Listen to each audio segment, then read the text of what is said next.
After researching Clovis Unified School District's claim that large reserves protected educators' jobs during the Great Recession, we were curious about the district reserves since the recession ended. We asked our friends at the California Teachers Association for help. Before we look at Clovis Unified's current reserve levels, here's a quick recap of what we call Chapter 1 of The Great Reserves. Chapter 1 begins with the claim that reserves protected jobs during the Great Recession. Nothing could be further from the truth. In fact, Clovis Unified substantially increased their reserves, cut spending on educators through attrition and furlough days, and decreased spending on benefits, all the while doing more to protect other employees like administrators. These cuts helped the district increase reserves during the recession, not decrease them.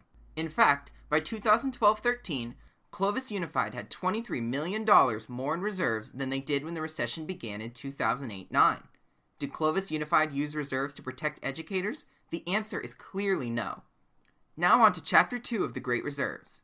By 2012-13, Clovis Unified's unrestricted revenues had nearly rebounded to its pre-recession level. Since then, the district has seen historic funding increases, giving them the opportunity to make important investments in students and staff. As expected, they have indeed made some investments.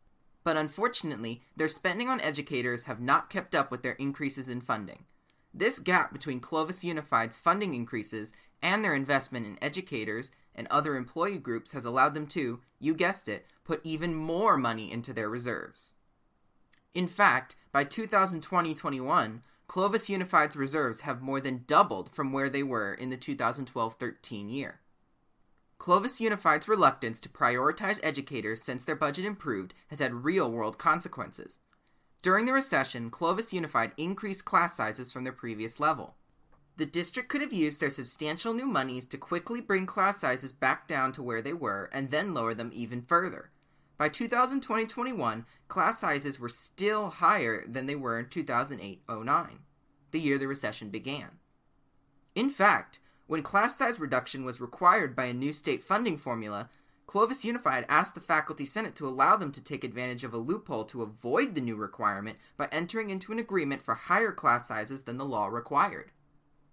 School district budgets, like family budgets, represent priorities, and Clovis Unified spending, as documented in the Great Reserves, shows what mattered to our district leadership both in bad times and in good. Now, under state and local pressure, the district is reporting that they will spend down the reserves. But how? We believe that as we come together to build the Association of Clovis Educators, our collective voice will help write Clovis Unified's story going forward.